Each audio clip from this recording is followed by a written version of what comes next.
Welcome to the Autosportradio.com 2016 show. I'm your host, Don Kay. We are live from McGilvery Speedway, 30th and High School in the beautiful town of Speedway, Indiana. And for those of you watching and listening, and here for that matter, that are coming in for the U.S. Nationals, the biggest drag race in the world, you've got to make sure at some point while you're here, stop at McGilvery's.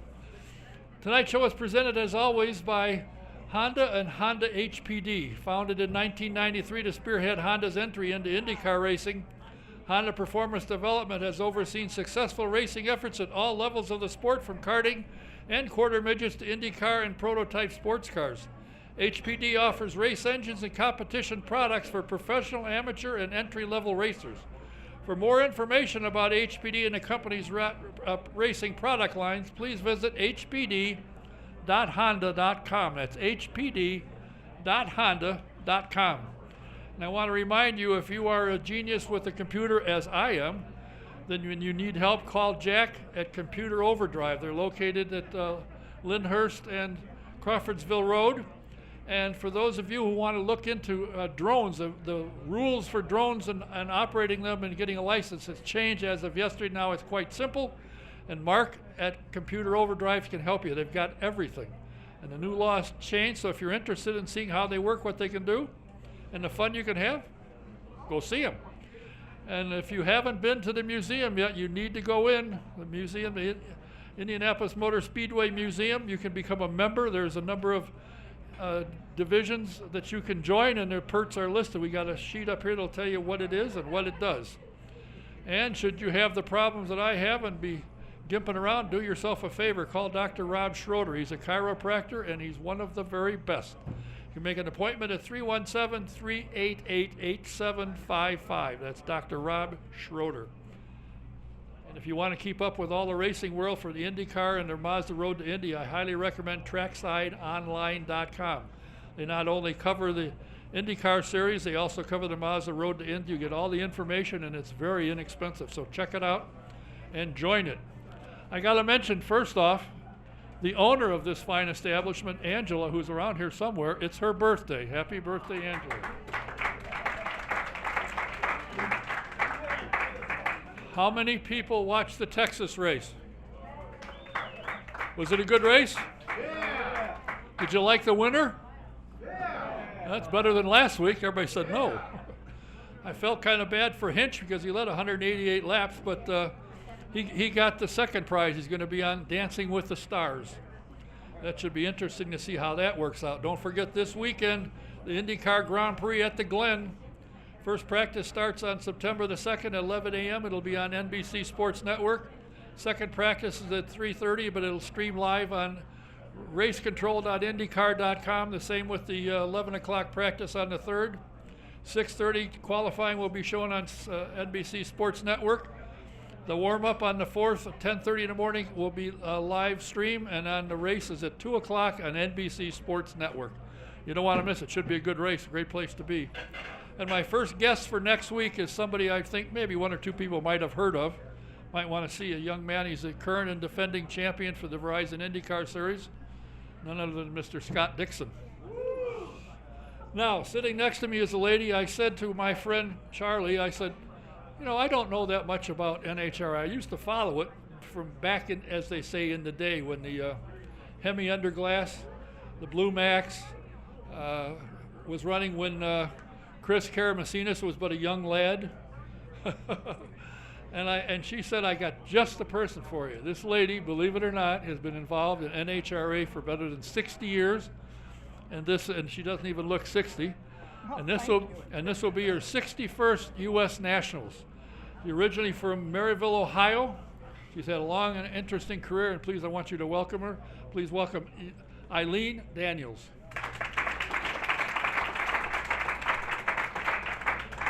Now, you told me, but I already knew the answer because I was in the Navy, and the women just went, oh, look at that. That your husband, and you married him a week after high school graduation, was a Navy man. Absolutely. I was a soda jerk in a little restaurant in Marysville, Ohio. And one night in the door walked this gorgeous Navy guy. I waited on him and served him a hamburger and a thin vanilla milkshake, and the next night he came and asked if he could take me home, and we were together for 54 years before he passed away. Wow. And you were in racing all 54 years? About 53 of the 54 years. I see. What took so long to get started? We had to build a race car. Oh. Now, I asked you, and I have, she sent me a bio, or actually sent it to Charlie. Charlie sent it to me, about 71 pages. That's how much she's been involved and done with the NHRA. She was one of the first, she and her husband, one of the first official employees of the series, but they started out in about 1955, was it, as kind of a helper and so forth. And tell me about when you got invited to NHRA headquarters, you got to meet Wally Parks. Well, we were at racing at Oklahoma City in 1957, and we decided that we were going to go to California to the NHRA headquarters, because we had met Wally out at the old Stout Field during one of the qualifying weekends at the 500. And so from that, we went to Oklahoma City, raced the U.S. Nationals. We had a friend bring a race car and tow truck to Oklahoma City, picked up our race car, and he brought us our retractable Ford, and we went on to California. So we went to the NHRA headquarters, which was a hole in the wall. Could not believe it. So anyhow, that night we got in a car. Wally says, I want to take your kids out to the beach. And so his assistant, Barbara, and Bob and I got in his car, and we went to the beach. Now here is Wally Parks, my idol in the world of drag racing. And we raced from stoplight to stoplight to stoplight. He was just one of us. I fell in love with that man that night, and I loved him till the day that he passed away. Wally was an outstanding gentleman, and he knew that he needed to get the kids off the street in California, and so from that he started hiring on a volunteer basis, mind you, because we still held down full-time jobs, what they called a regional advisor, and that our job was to get the kids off the streets into car clubs and all of that, and get them to going to the organized drag strips. And from then on, the story is history. Now, I hate to dispel any thoughts that I'm not as old as I look, but when I first went to drag racing, they had at the end of the run people with stopwatches, and the starter had a flag, and they'd jump in the air and wave the flag, and that's how they timed the cars. That's how we raced, a flagman. Yeah. Now, what kind of cars did you run? I know you built a Fiat and you never lost. No, we never, neither one of us was ever beat with that in 1959. But in 1956, the winter of 55, 56, we built a 32 Ford sedan, and that ran C altered. And when we built it on a one-car garage, stone floor, with a chicken coop in the corner in Marysville, Ohio, and that was our race car. And we went racing. And we just took turns racing the car. Back then we could do that, but you can't do that now. What was the objective of the chicken coop? Is that where you got your eggs? No, but it sure did help keep us warm in the wintertime. Oh, okay.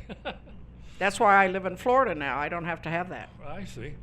You know, a lot of interesting things happened to the NHRA. You know, Wally Parks, like Big Bill France and Tony Holman, had an idea, and he pushed and pushed until he made it, and look what they have today. Now, when did the Pro Nitro series start?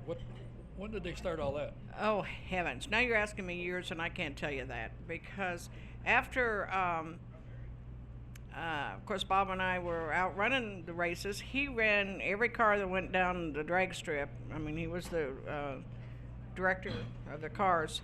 And I was in registration, so I sort of lost track of when and what happened when, because but back in the early days, it was Top Gas, of course, and Gordon Collette, one of the famous Top Gas guys. And I'll never forget, we went to Raven Rock in Portsmouth, Ohio, which would have been back in about 56 or 57, and they just ran everybody together. There was just no particular class or whatever, and we ended up winning that event and won $50 and went home and built our trailer to haul our race car on. You won $50. Won $50. Was That was Wal- big money back then. Yeah, I know. One of my first jobs was in the 50s, and I got paid $3.60, and I thought, and I was the richest kid in the town at that time. Yeah. What was the attraction for you with drag racing? Why? Well, Bob was a sailor. All men, I think, ingenuity in action with cars. And he used to do, I hate to say this, but he used to do some street racing up in Boston, where he was at in really? the Navy. And we just decided that that's what we wanted to do. And we went to a few oval races. He did a few motorcycle races. He lived his entire life with some stones in his elbows. But drag racing just attracted us to us. And after we met Wally, it was all straightforward from then on. You know, other than maybe John Force, they don't have the characters that they used to have. You know, Chris, as I said, Chris Karamessinas, who's got to be getting close to 90 by now, but he still runs. Oh, yes, he does. Chris is a good friend of mine. He's been. I knew him. I mean, I didn't know him well. I knew him because I used to go and I had a television show and I used to film him, and that's what I went to. He used to come to Indy for some press conferences and stuff for Bob and I, and he used to tell everybody Bob was his dad. The guys, you know, from that era, and the what did you call them? Challenges, not challenges. When the Don Perdome and the Snake and the Mongoose used to go at each other, and they travel the country touring. They drew out big crowds. I went to several of them. I went, gee, many Christmas. This is just, you know, two guys running each other, and look at the people. I got to tell you a little story. I lost my son a few years ago in a motorcycle accident, but when he was a little tiny boy, Bob built a track in his bedroom of the Snake and Mongoose racetrack back then. And so during the U.S. Nationals one year, I had them all out to our house for a big party. And the Snake was there, Mongoose was there, Garlitz was there, and on and on and on and on. And somewhere in all my photo archives, I have the Snake and the Mongoose in my son David's bedroom racing each other on the track. I don't know, you know, people probably have forgotten, but when you see these cars run today, if you don't run 300 miles an hour, you spun your tire, something went wrong. Yeah. I remember the day that Kenny Bernstein, the first official 300-mile-an-hour run. I was the host in the NHRA suite in Gainesville, and I happened to witness that run. And now it's every day. Oh, if you Amazing. don't run 300, you're not even running. Yes, I know that. It's just amazing. What are the rules? I mean, can you take a car and put 10,000 horsepower, bolt it in, make it 25 feet long, put a big wing, and not go run? Oh, no, it's very computer done now. I mean, the computer tells you what to do and what you did and all of that. It is not back in the old stone floor days like Bob and I started. Is NHRA a good business to business for a sponsor? I mean, do they do a lot of partying, a lot of hospitality and that kind of thing? Oh yeah, I think NHRA is one of the best sports that you can get to as far as sponsorship is concerned, because we dwell on family. In other words, a father and a mother and their kids can go out there and walk around in the pits and walk up to these guys in their pit area and talk to them and get autographs, and you can't do that in any other sport. And I just think NHRA is just the best place to put your money.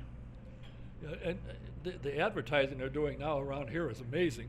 Yeah. And it says every ticket's a pit pass, and that's absolutely true. Absolutely true. And I love being around when they're getting ready, they pack the chutes and they're getting ready to fire the engine. And people are there and they're crowded around. All of a sudden they start that thing and everybody ducks. Yeah. It's fun to watch. Well, you got to understand that not only the U.S. Nationals happening this year, this coming weekend for 62nd year, my 61st, there's other things that goes on out there. I have a car show in the West Side Concourse called Hot Rod Junction, and I have over between 60 and 70 beautiful, gorgeous show cars on display. So anybody that's going out to Raceway Park this weekend, make sure you stop over in the West Side Concourse and see me and the beautiful cars we got there and my staff that's sitting over there at that table. You don't have them working? You gave them the night off? Yeah, but I gave them a choice. I didn't tell them they had to come here. You didn't threaten them or anything, did you? No, I didn't. We just love each other. I see. Now, you came to my attention for my friend over there. She stopped talking so I could talk about her now. Yep. And I said, she said, I got somebody you might want to talk to. And I'm thinking maybe some 21-year-olds. I said, Boy, are you "Yeah, who is she?" disappointed. Not at all. She said, she's been in NHRA, one of the first people ever. Oh, goody. I said, how do you know her? She helped me get my job out there with Speedway. Did you do that? Yeah, she was on my staff, and we continue to be friends all these years. She is a peach, is she not? She's Oh. one of the best. I love her dearly. Good. And that guy sitting next to her, Dave Brown, and also, He's trouble. no, I love him too. I see. What attracts you to drag racing now? It's changed so much. Even the amateurs, the top alcohol dragster and that kind of stuff. You watch them run, and there's not that many people in the grandstands. And you go to the Pro Series and go, holy smoke! Look at the crowds. Would you want to know something? Sure. I'll never see a race car go down the track this week because I'm over in my hospitality tent putting on my show, but it is the people, the people, the people. Well, you may not see it, but you damn sure hear it. Well, I do have closed circuit in my tent. Ah, I see. Okay. There's some more of your staff showing up. What's with Oh this? yeah, there's some more Florida people coming in there. Florida? They come up here from Florida? I'm from Florida. Why shouldn't they come? Oh, I don't know. And they got a couple over there from North Carolina. Holy smokes. The NHRA is spread out with people like yourself from Florida and North Carolina and so forth. And the interest, I think, and this is just my observation, they used to have pretty decent crowds. But when they started putting that camera over where you could watch your cars, because you sit in the grandstand, you see the car, you don't realize that they're steering it, they're driving that damn thing. Yeah. When they put that camera back, the ratings on television went up and the crowds got bigger, I think. Yeah. I hate to admit it, but I like watching. I don't care what kind of racing it is, whether it's USAC or NASCAR or NHRA. I thoroughly enjoy sitting in my chair watching it, but you don't get the feel of the sport unless you're there and smell the nitro and hear the noise and have the ground shake underneath your feet. I took a guy out. I was lucky and got a pass one Friday night. I wanted to see him run at night. Okay. And he had a digital camera. He was ready to take the picture, and as they hit the button, the camera shut off. He said, how the hell do I take a picture? I don't know. I didn't realize that. But as soon as you can't believe the power of those cars. You can feel it in your chest. You can feel the ground. It's just amazing. No, you cannot explain it to anybody. They've got to witness it and feel it themselves. So many people have come and said, how come I don't see it in the day? Because the sun's out, dummy. The sun goes away. The fire's the same, but you just don't see it in the daylight. Yeah, that's right. It's a phenomenal. Are you happy with the direction NHRA is going? I love NHRA, or I still wouldn't be around all these years. And I'm seeing good things. You know, every company in the world, every sport in the world, look at NASCAR and their grandstands, anybody. It's in the economy and all that has affected our sports and so on, but I see it coming back, and I see great things for NHRA, and of course, and with their marriage now with Fox Sports, I think that is a tremendous step in the right direction, and I'm looking forward to the future because I plan on having my 100th birthday party at the U.S. Nationals.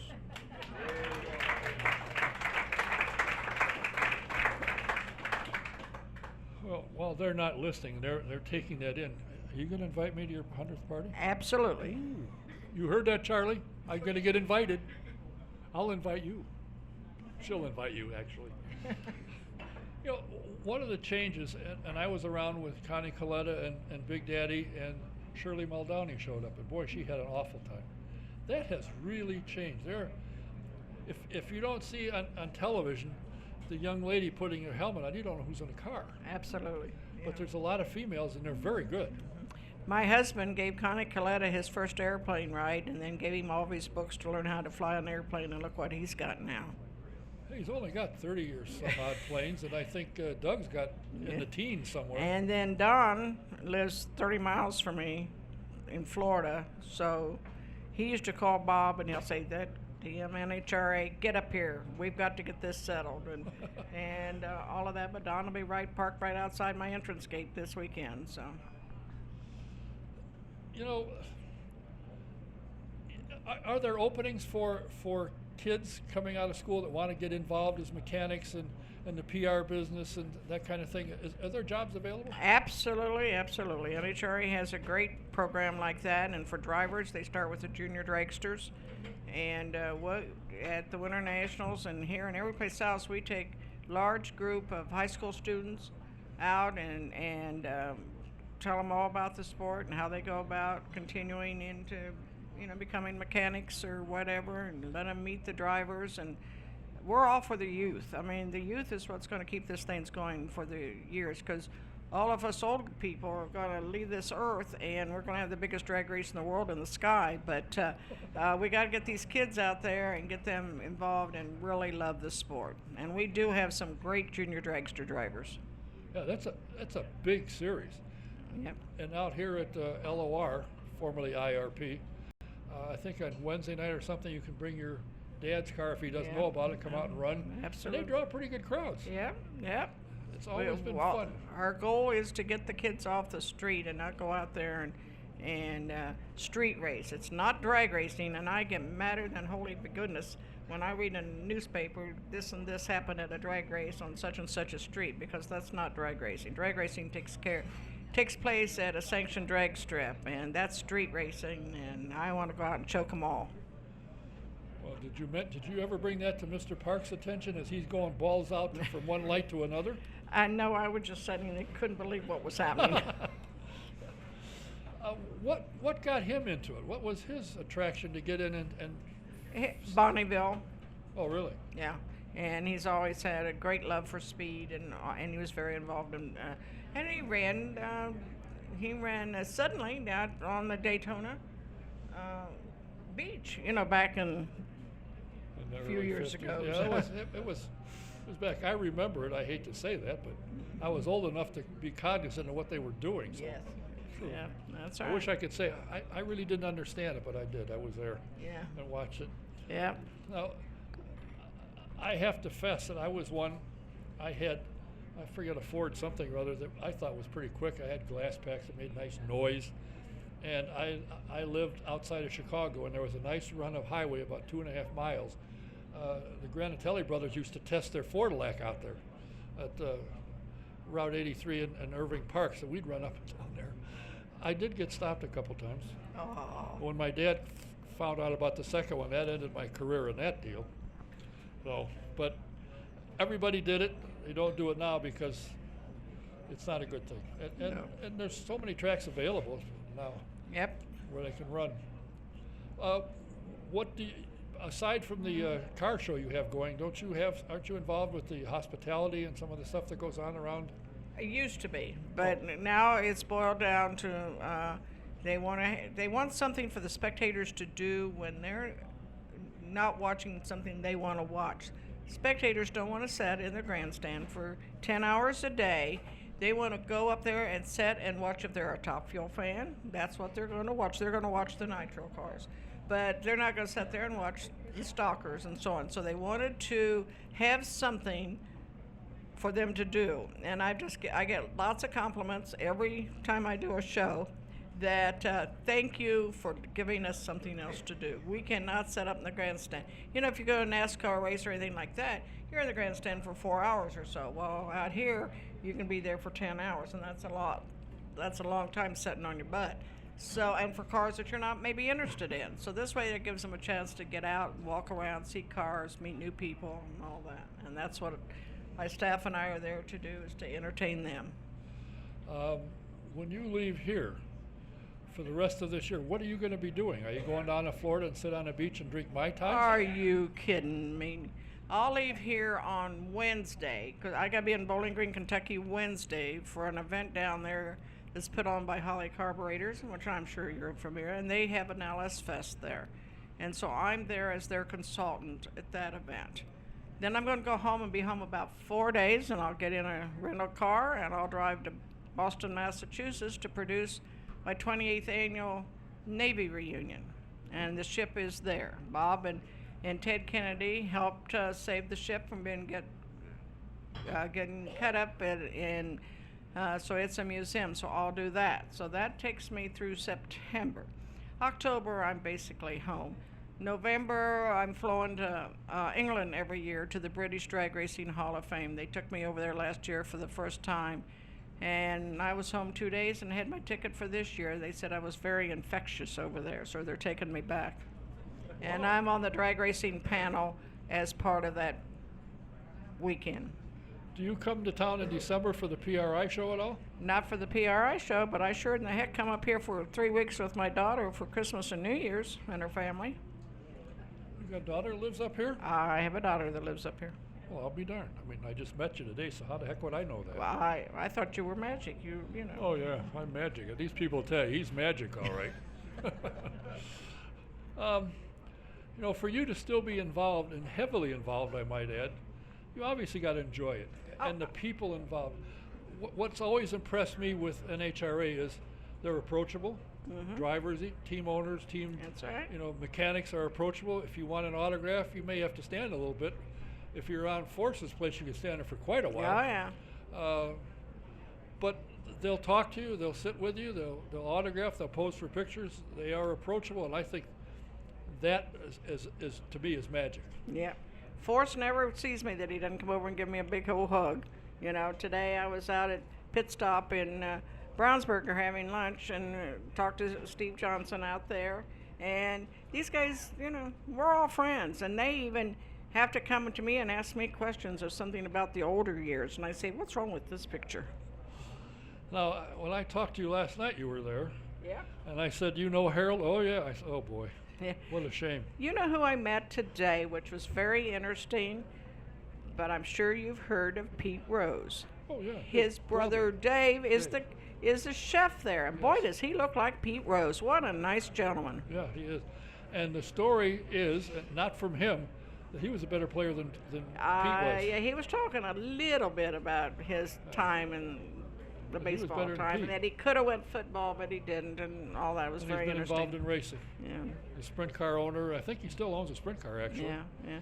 He's an interesting guy. Yeah. Of course, my boy in NASCAR happens to be Jeff Gordon. He and my husband had the same birth dates, and 1 year. The cute story is that I'll never forget it. It was on a Thursday, and this guy called up Bob, and he says, "I got this young boy that wants to run your night before the 500 midget race." And Bob said, "Okay, does he have a USAC license?"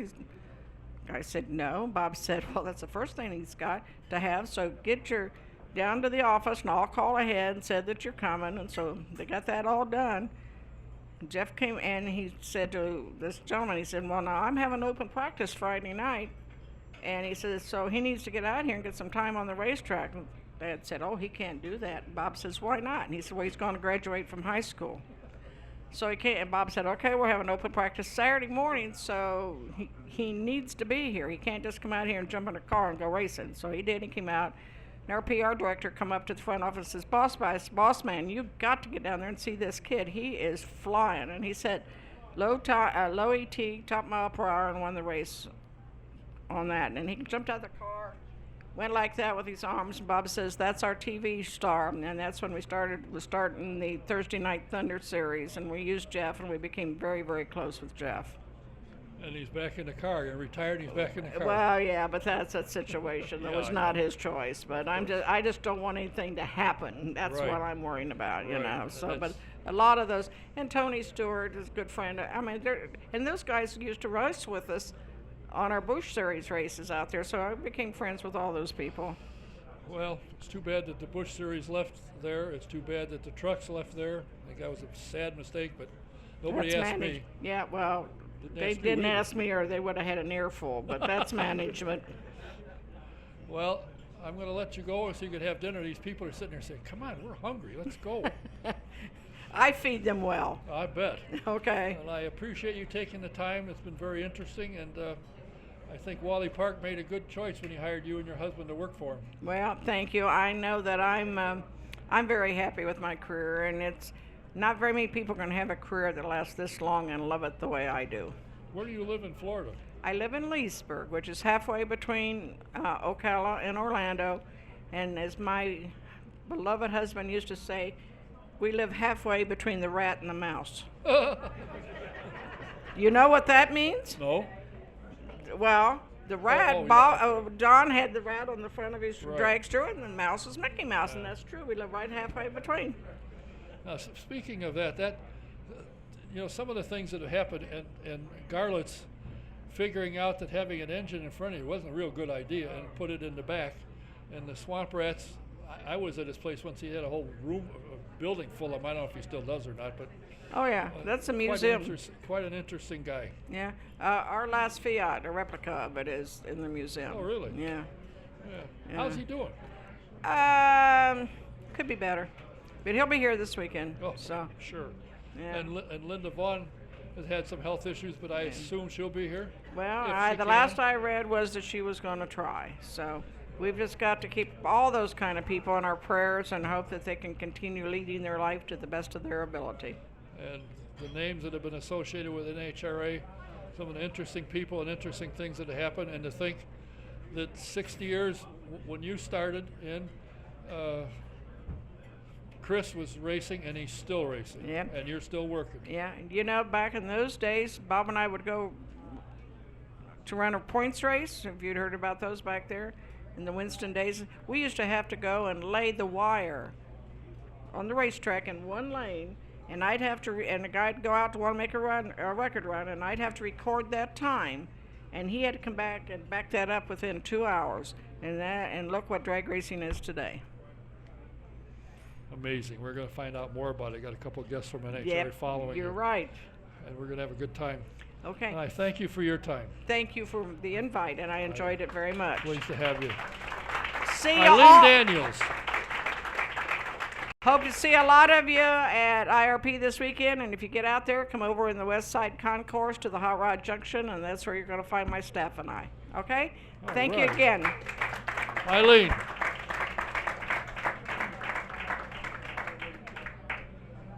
Elon,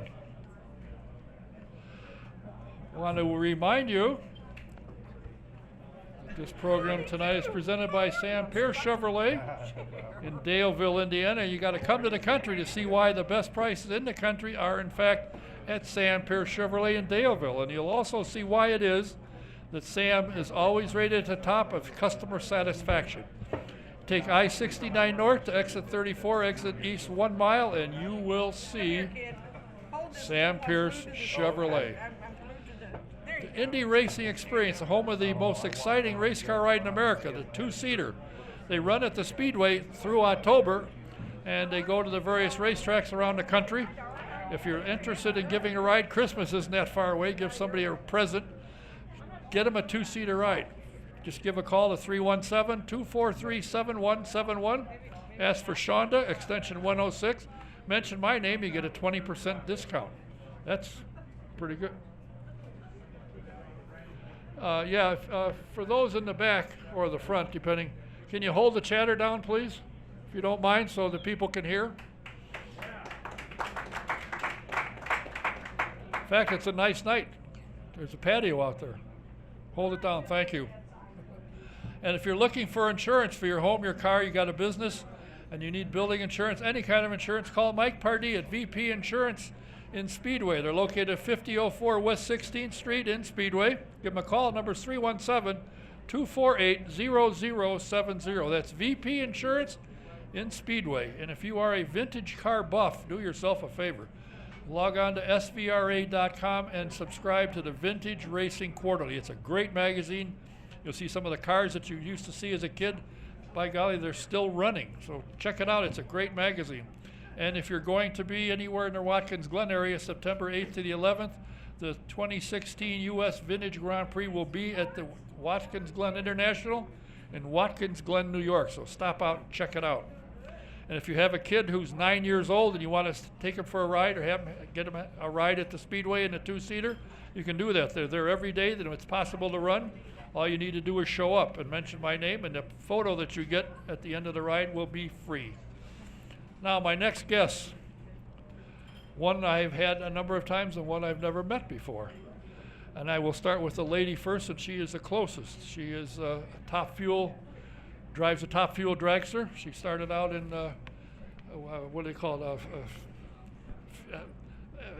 I forget what you go, alcohol dragster, but you've always been in the Top Fuel and the lines. She has 3 wins this year. And the last win at Brainerd, she had a pedal fest with Antron Brown and beat him. And she has done extremely well. She's from a family of racing, obviously. Please welcome. I've had her 2 sisters here before, now I have the 3rd one. Please welcome Miss Brittney Force.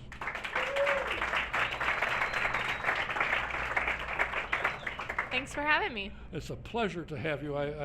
When I sent a message to Eileen and said, can I get somebody? He said, you're available. Oh, goody. I've had your 2 sisters, but I haven't had you. Glad to be here. And sitting next to her is a guy that I have had the pleasure of chatting with and seeing and talking to around town and around the place. He is a 2-time Nitro Funny Car World Champion. He's a 3-time U.S. National Champion. In fact, he won it 3 times in 4 years.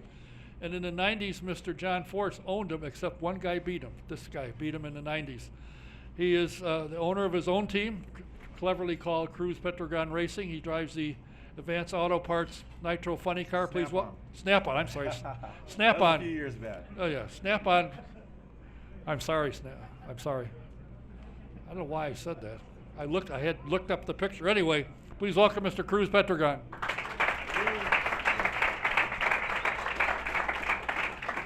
What does your mother think about her daughter's racing? Does she like that? You know, she's used to it. She, you know, raised all of us girls in this sport. And, I have pictures of all of us girls in strollers with pacifiers in our mouths and, out at the racetrack. So it's normal to her. It's just our normal everyday life. For, people who don't know anything about it, they think it's crazy, which it is. What we do is a little nuts, but we all love it. And honestly, all these racetracks all over the country, they're our second homes. And, everyone out there's family, even this guy. Well, hello, brother. How are you? Why, your dad drives a funny car. Your sister drives a funny car. The president of the organization, Robert Height, drives a funny car. Why are you on Top Fuel? I drove Super Comp Dragster for about 3 years and then moved into an A-Fuel Dragster for another 3 years. So for me, it just made the most sense to jump into a Top Fuel car. And honestly, back years ago, before I started racing in the Top Fuel car, my plan was to stay in A-Fuel. I was going to school, and my plan was to stay there. I loved that car.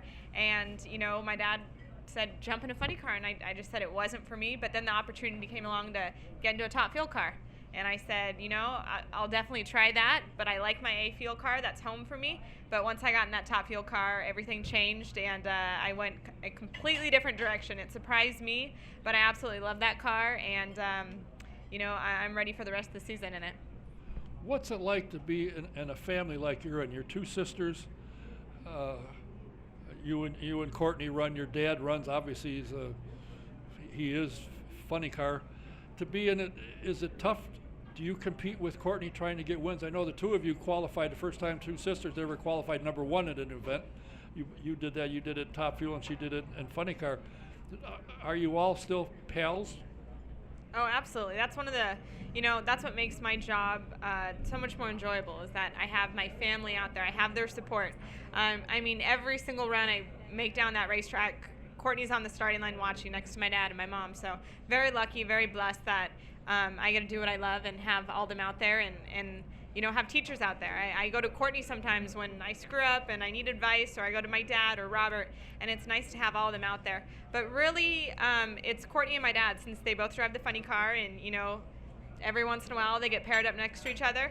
Some days it's good fun, and some days I don't even want to be in the room when it's race day and they are just can't seem to get along. They're arguing over something. They're too much alike is the problem. My dad, I'm a little more mellow, so my dad and I get along pretty well, but sometimes Courtney and my dad, they're just too much of the same person, and sometimes they butt heads a little bit. So it's funny to watch them go after it when they, you know, pair up first round, second round, and it's pretty entertaining. Cruz, you came from a racing family. Your dad, Frank, was a racer. Was there ever any question in your or your brother Tony or Frank, for that matter, mind that you would race? Oh, there was a lot of question. We never even. My dad was anti-racing, to be honest with you. My dad raced at a time when there was no sponsorships to speak of. You pretty much had your top fuel car in your garage, and it was really old school, and racing was no return on investment. It was basically get your buddies together and you race. And you know, back in the 60s, there was a lot of guys that were getting hurt in those cars. And so my dad, as we got older, my dad retired, he wanted us to not be in anywhere near a race car, which is you know, now they have junior dragsters. There's all these parents raising their kids, which is great.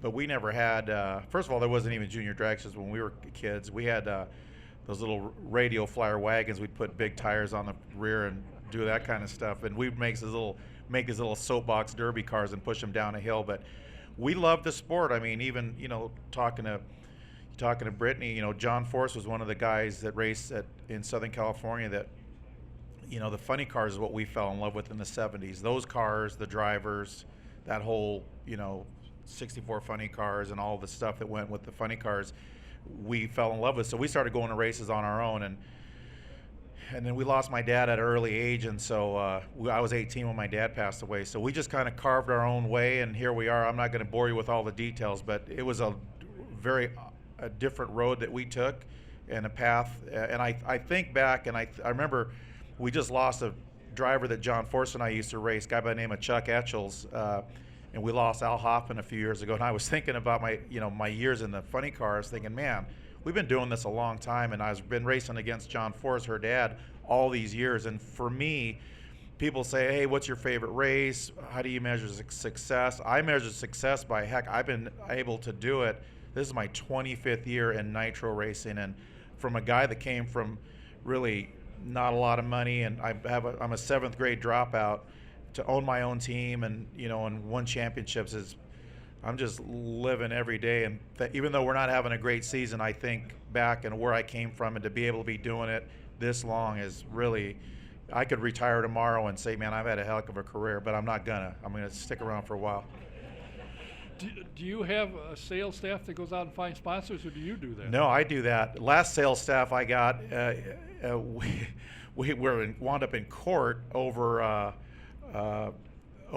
you know, it's funny because a race team, as the sport gets expensive, sponsors don't exactly, it's not their obligation to keep up with I'm getting into the business side of it, but the last guy that I had, and this is my one and only guy that I had as a sponsor chaser, we grew a certain sponsor from an associate to a major, and he wanted all this money, but I'm the one making the sacrifices, doing it all myself and not paying qualified guys, which we're going to get into that in a little bit. So anyway, we wound up in court, and I learned a long time ago that, you know, sponsor chases are great, but at the end of the day, they ask for that check, and they don't care about, well, we blew an engine, or we, you know, we're having tough times, or we're having, you know, it's like, hey, pay me and be done with it. So anyway, I was fair about it, but he wasn't, so I lost a lot of money. That's just part of the pitfalls of owning these cars. The great part is to do what she does. Once you get in that helmet, or you get in the car, you strap in. That's the most fun. But all the things that you have to do prior to that is a lot of work, a lot of sacrifice. But it beats living or making a living. You know, there's much tougher jobs out there. So I'm fortunate to do what I do. The John Force Racing is not just a racing ride. You've got an entertainment division. What is that? What does that entail? That's all run by Ashley. After she got out of the seat, she had kids. She still wanted to stay working, and she runs the whole entertainment business. So she does. She makes commercials for our sponsorships. When we go to sponsor shows or events, and we want to put up a video to show everyone what we do, she's the one that puts all those videos together. And the Traxxas Shootout the voting, the fan vote is tomorrow in Monument Circle, and we put together a fun little video of my dad trying to figure out how to work his iPhone and get into Instagram and social media and all that, and it was just a fun video she put together, but it turned out pretty cool.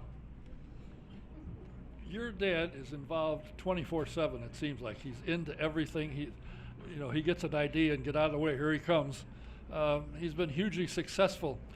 Has it been tough for you because of the name you have and what people expect you to do because of what he's done or what your sisters have done? I mean, people have always asked me that. People have always said that, but really it's my dad supports me in everything I do. He's the one that gave me this opportunity to drive this top fuel car, and I'm really lucky to have him by my side to teach me everything. He taught me everything in the world of drag racing. So really I owe it all to him for why I'm out here and get to drive this car and do what I love.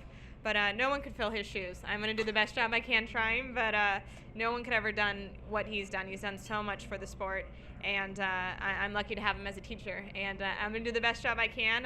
I've had 3 wins with the Monster team this year, which has just been outstanding. I still can't wrap my head around that. That's so huge for all of us, and ending up in the winner's circle with your team, there's no better feeling than that, turning on those win lights. But I'm going to do the best job I have, but best job I can. But I'm lucky because I have the best teacher out there. Does your last win give you momentum coming into the U.S. Nationals? Because you beat a 2-time world champion. I think, in fact, he's leading the points now, but you beat him. Does that give you momentum coming into this weekend? That was in Brainerd a week ago. That was a huge win for our team, just because we were kind of, in the beginning of the year, we got 2 wins. Gainesville and Charlotte, and then we kind of were stumbling for a while. We were really struggling, and so to get that win last weekend in Brainerd right before we go into U.S. Nationals, the biggest race of our season, right before we go into the countdown, that's really where we need to be. To be able to find that win, get it, bring it home. It kind of just motivates the whole team, and it's going to push us, into the countdown. But it was a huge one for us just because of where it landed, and now we're kind of hoping that we're on this upward, hill, moving up and kind of figured it all out, because we have struggled over the last few races, but we're hoping we figured it out and found it. Cruz, I was listening, not to you particularly, but I could hear you when you guys were testing last week. What can you learn from testing? I mean, the problems are so minor, but yet they have huge effect on your running. Can you learn a lot by going 60 feet or going 300 feet? Can you learn a lot doing that? Yeah, well, you didn't hear us because we were at the shop getting the car ready. We wheel stood our car in Brainerd in the first round, and when it came down, it bent the chassis, and unfortunately, we didn't have our spare car prepared, ready to race. So we spent the week preparing our second car, which, again, we would have been in trouble if we would have needed it during the race. But yeah, you can learn something. There was a lot of our, obviously the competition, the John Force team, the Schumacher team were out there hot lapping it and getting, doing the runs. But I say this about testing: the one thing that you don't get in testing, and this is more for crew chiefs than drivers, is you don't have the pressure of making a run. In other words, you're a little bit more, let's just say the stakes aren't as high, so you're a little more, you're a little more like aggressive. It's fake aggression, because the consequences of spinning the tires or losing a run aren't. If you're trying to get down the track or trying to beat another car in the other lane, you have a whole different mindset. So I say that while testing is good to do, you can go there. I've seen cars, including our team, go there and run low ET and feel all good about yourself, and then we show up for the race and we're not in the same frame of mind, because again, testing is, there's no one watching. You're just out there kind of just showing off, so to speak. So we would have liked to have been out there, but again, we were preparing our second car for the race. But I don't feel like we missed out on much. At least that's my mindset. I have to convince myself of that, because, hey, we do have 5 runs at Indy. There's one extra. There's usually 4 at all these events, but U.S. Nationals gives you 1 extra one, 2 night runs.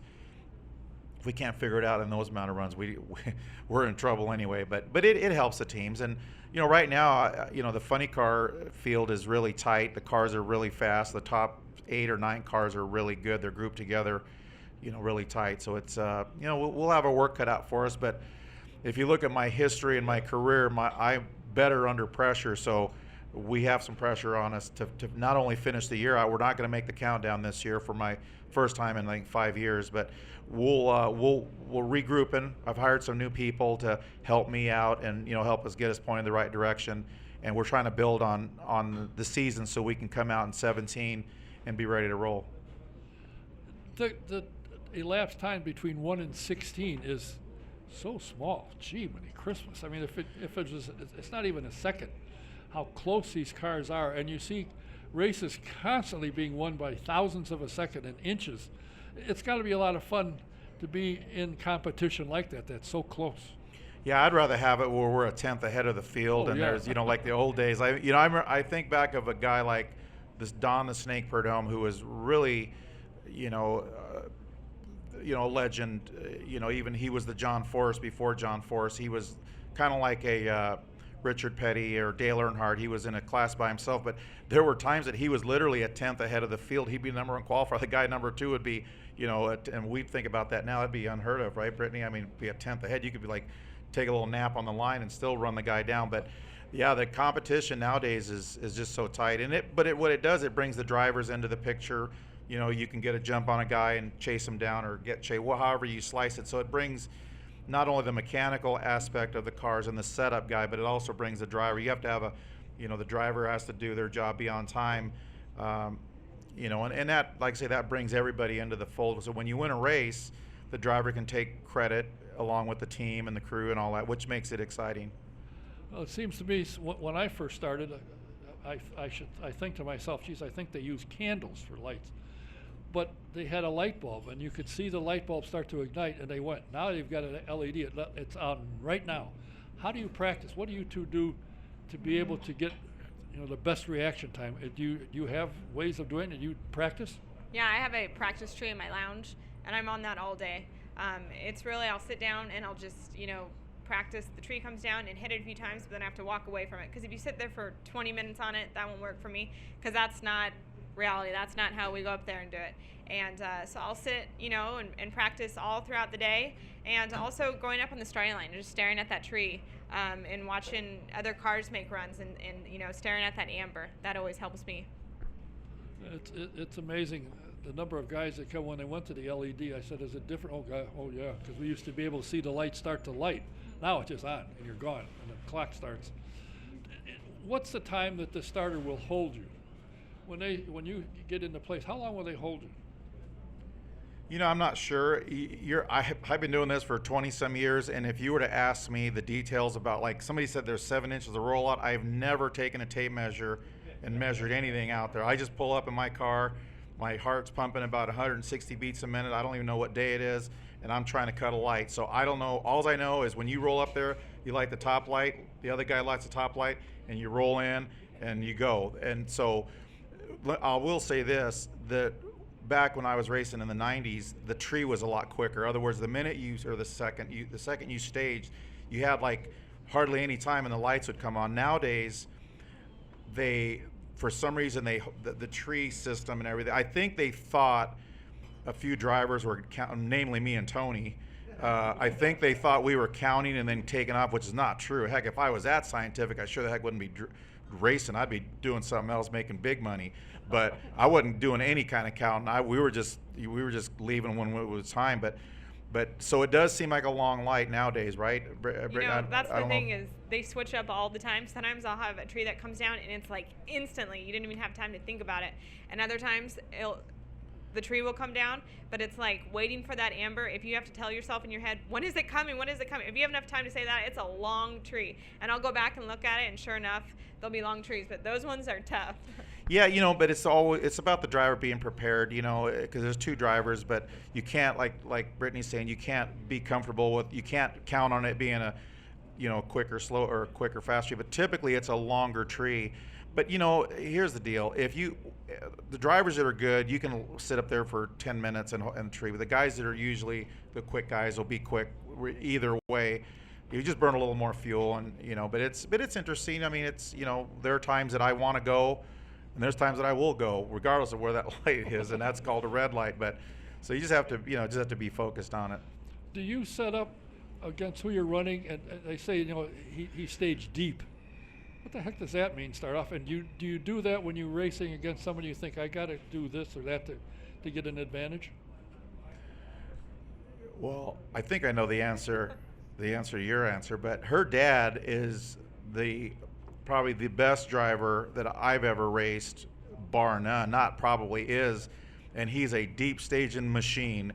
But see, most crew chiefs, in fact, all crew chiefs want you to shallow stage because they base their paycheck off of what comes up on the screen. And so, without getting too scientific here, usually the car owners, or the guys that are the bosses, will stage however they want to stage, and usually the higher drivers, the ones that have these crew chiefs that say, "Don't do this and do it this way," well, those are the ones at shallow stage. And so if you take two equal drivers at shallow stage, it's still who gets the jump. But in funny car racing, because of John Forrest, I'm not shallow staging against that guy. That's for darn sure. In fact, I just roll in there on race day. I don't care about anything other than I will not do this. I will not shallow stage. I roll in there as far as I can go, and I stop when I feel like it. And if somebody complains about it, talk to your crew chief and you figure it out and come tell me about it later. But it's just kind of they call it dirty pool or whatever, but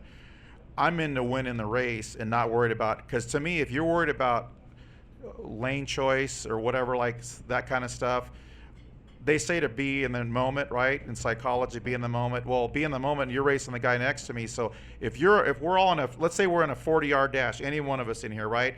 Do you like your chances if you were two feet ahead of the guy you're foot racing, or even with a guy? Raise of hands if you'd rather be 2 feet ahead of the guy you're racing. There you go. That's the myth and the story about shallow and deep staging. But anyway, that's the long-winded version.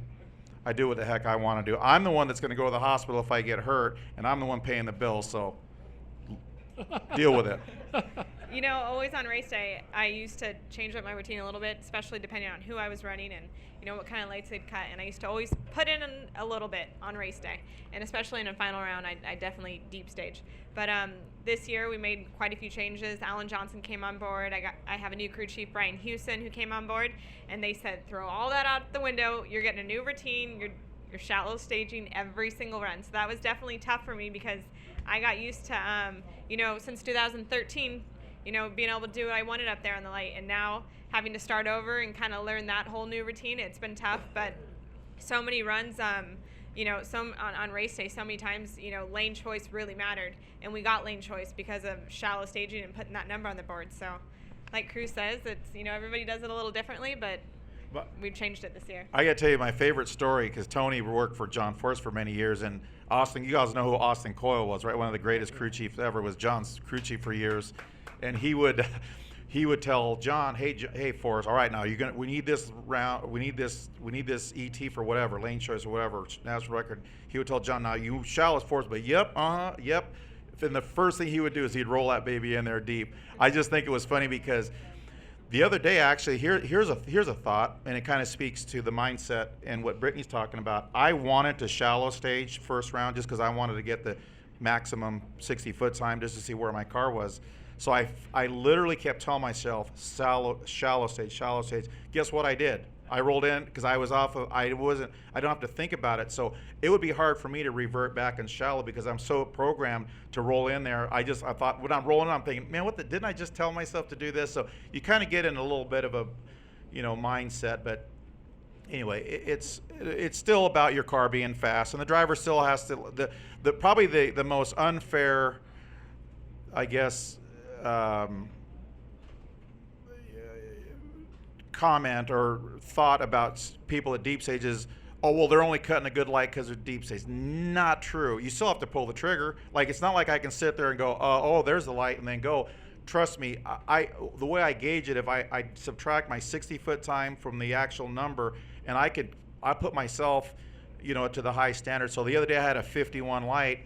Well, I took 300ths off that. That's an 81. In a funny car, that's on time. So it's not like, so the myth is John is one guy, that guy cuts lights, and even what makes him tough to beat is he'll roll in and cut a 040 or 050 light deep, but if you take the math, he's still cutting a good light. So it all works out in the end. You still have to have a trigger man, and you still have to have a fast car. You know what's really tough is having a crew chief tell you, go in shallow on race day, and then you have your dad, who's also your boss, telling you, go in deep like me, I'm the champ, I've been out here for years, and it's like, everybody leave me alone, I'll figure it out. But I have people, like, he wants me to do it his way because he's been doing that, I mean, forever. And, you know, he has one, you know, you can't ignore that, but it's tough to figure out, where do I go from here? Do you play mind games with the car you're racing? I mean, can you play mind games, or you not paying The last attention? time I tried playing mind games was against her dad, and every time I tried playing mind games, he comes off with mind game this kid. So he, you know, he's like a snake. You grab him by the tail, he'll bite you. But no, I don't know about you, but I think today the days of burning a guy down or taking longer to stage, I think those days are kind of over with. I think pretty much everybody now is on a pretty regimented time schedule as far as fuel consumption. Because if you think about it, our cars are sitting there idling, it's burning a lot of fuel. So, you know, I think the days of, like I said, the days of that are, I think in the 70s and 80s, it was very prevalent. You'd get a guy waiting, take you out of your game. But nowadays, there's just too much at stake, and too many guys want to hit you in the jaw afterwards. So I think you're better off just doing your thing. Now, you were on television for a year, and I remember you saying at one time that somebody told you, you've got to say what you think. If the guy's doing something wrong, you've got to say so. And you didn't want people mad at you. And the guy told you, if they're not mad at you, you're not doing your job. Right. Now your brother's doing. How's he doing? Oh, they were plenty mad at me at the end of that year, too. Yeah. So how's Tony doing? How's he handling it? You know, I think Tony is, first of all, I think he's doing a great job his first year. It's not an easy job. You got so much to say and such little time to say it. But I think he's kind of just doing his own thing. Tony's, I think he'll find his way. And the idea is not to criticize a guy or make everybody mad at you. I think it's really the obligation of the television is to tell the story regardless of you can't be biased. You're not. I used to tell, or ESPN's motto was, "Hey, we're not your PR agency, so get off our back." Because everybody wants what's a family member watching.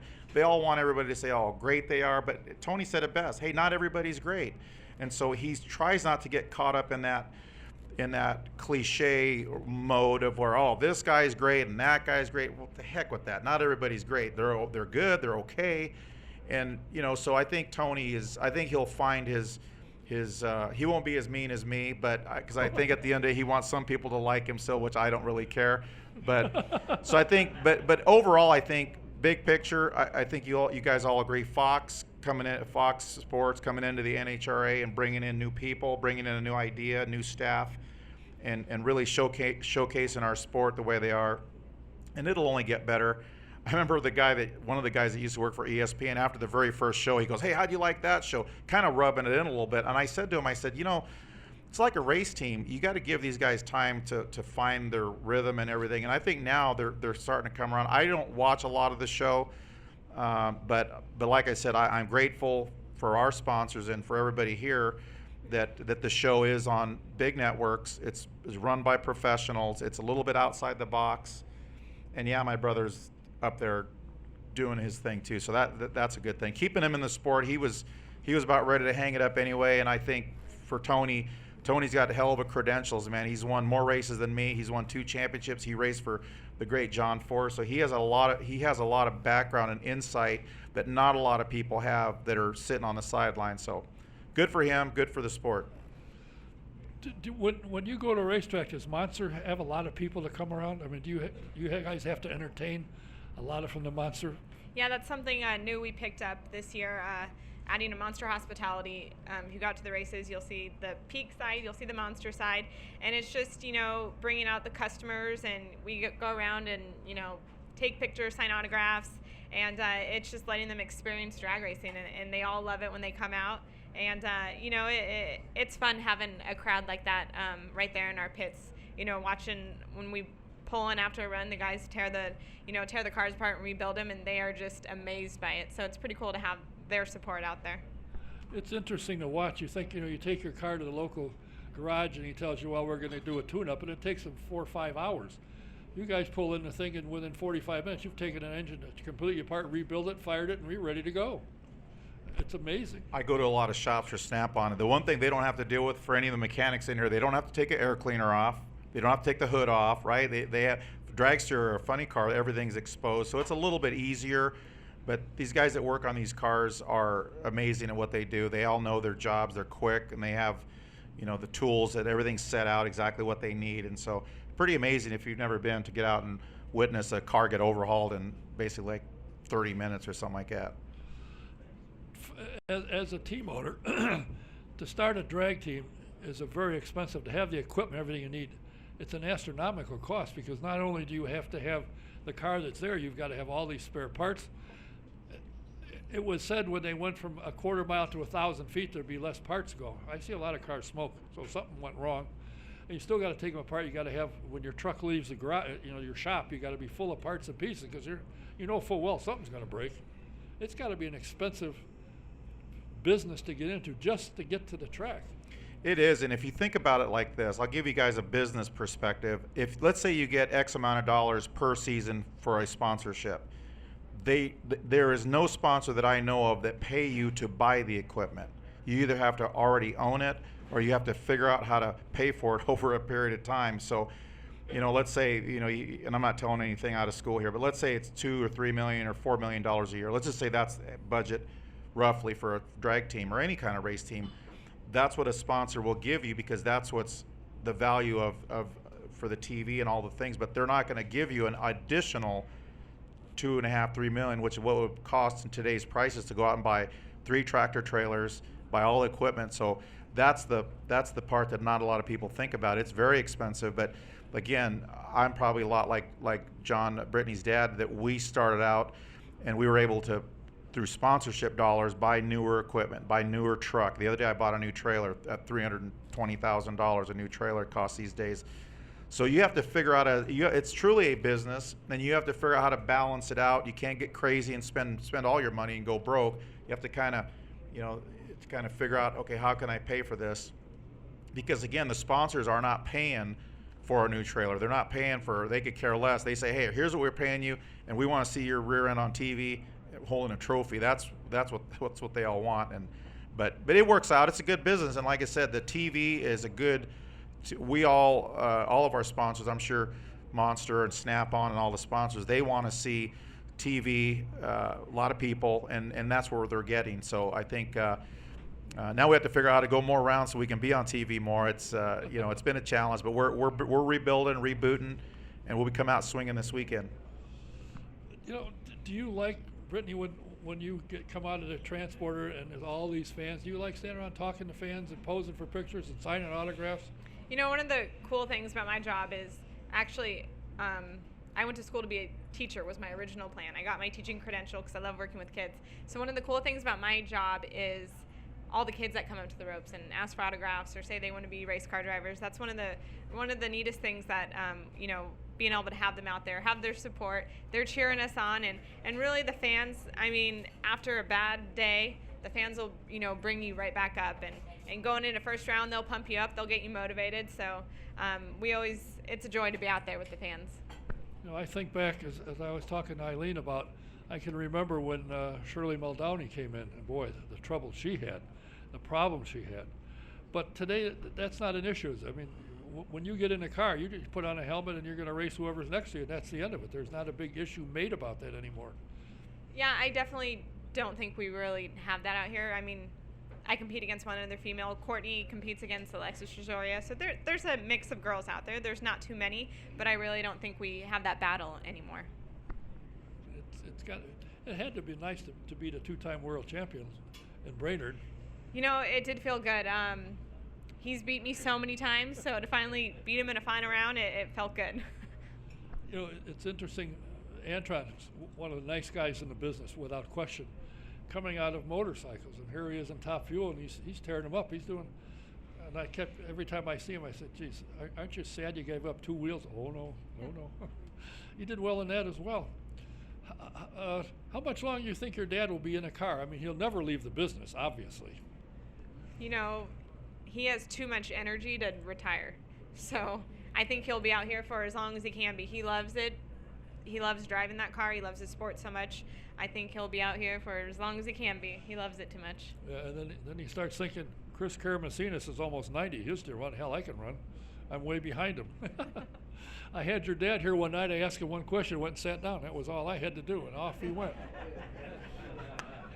He's quite a guy, and you come from a great family. It's always interesting when they show when you're getting ready to get in your car, and your dad's there, your mom's there, your sister's there, that everybody is behind you and supports you. And of course, conversely, when Courtney's in a car, the same crew is there cheering her on. So it's got to be kind of fun Do you miss not being able to run against your dad or your sister? You know, there's days where I think it definitely would be fun, you know, to compete against my dad. I actually tested in the funny car. It was last summer here I think it was after our testing, right before or after our testing session, right before the U.S. Nationals. I jumped into funny car and, you know, didn't make it all the way down the track, just, you know, did some burnouts. I think I made it to about 700 feet. But I definitely think it would be fun to be able to compete against my dad just because of who he is in the sport. But I also, knowing that, you know, having your teammate first round, I mean, is such a bummer. And it'd be nice to not have to worry about that. I don't ever have to worry about that, so that's always nice. It's got to be a lot of fun for you to do this and be as successful as you are. 3 wins this year, that's pretty good.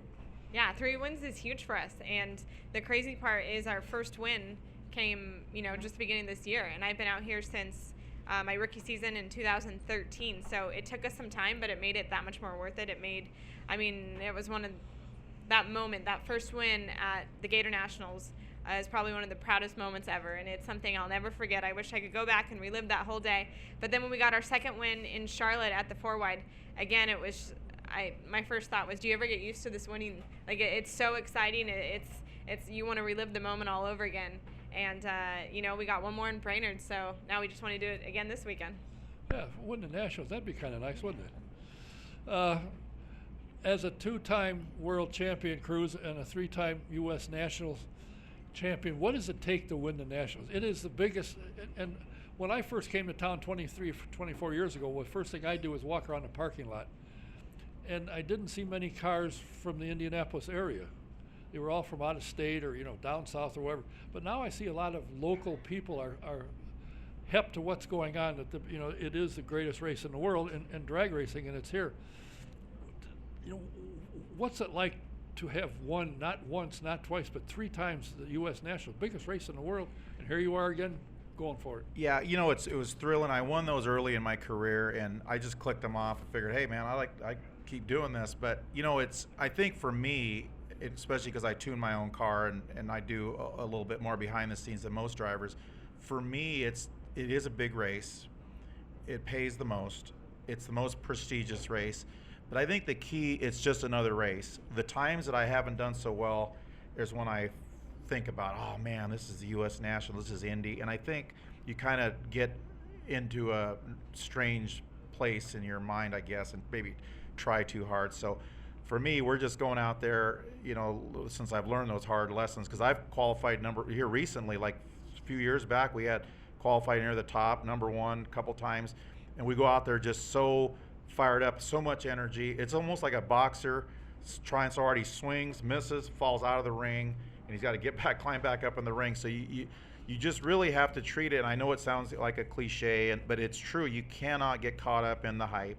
Cannot, if you're competing anyway. I don't think. Some people, maybe they make it work, but I'm over energetic anyway. So I kind of feel like, hey, take a little steam off your fastball. Don't try so hard. Let the race come to you, and it'd be nice to win. It'd be nice to go some rounds here and all that good stuff. But that's how I would view the race: is not get too caught up in all the, you know, glitter and all that stuff. But you know, but it is nice to have those trophies on my mantle. I remember winning each one of them; they were special, and it's a long time ago. So it'd be nice to do it again here pretty quick. Well, you've got as good a chance as anybody. You've have done it before. No reason you can't do it again. Yeah. I want to wish both of you good luck. Thank you for coming here. I'd never met Thank you you before. for Never having had us. you see her. I appreciate it. I want to thank Eileen for making it happen. He's over with his phone, naturally. I interrupted him. He's probably something important, like ordering a pizza. He's on Twitter probably. Putting tweets out. Well, thank you for your time. Good luck to you. And win number 4 this weekend would be pretty nice. Thank you. That's what we're going after. I'd love to do it here. Hey Don, I got to let the cat out of the bag. Okay. I see Don a lot at pit stop, Yes, right? you That's do. where we see each other, at pit stop down off of 136th Street. Yeah. Pretty good place, right? It's not bad, yeah. Not as good as McGilvery's, but hey, it's a good place. I got to give a little plug to McGilvery's here. There you go. Well, good luck to you. It's always a pleasure to have you stop by And I appreciate both of you coming. Good luck. Always Thank you. appreciate the invite, Don. Appreciate you guys. We'll see you out there this weekend. Thank you. Thanks for having us. Brittney Force, Cruz Pedregon. I know Eileen said that he would have Brittney bring some autograph cards, so if you'd like to get one from her, I assume he brought them because he looks as he's on top of everything. So if you want her autograph, get it. I don't know if Cruz has got any, or if he went home. I don't know. Where is he going? Probably had to get home quick. Next week, as I said, my first scheduled guest as of this moment will be the current and defending Verizon IndyCar Series, Mr. Scott Dixon. When my other guests get lined up, go to my website, autosportradio.com, look under the current show tab, and we'll see who they are. Until next week, Don Kay saying thanks for being, thanks for watching. See you next week. Good night.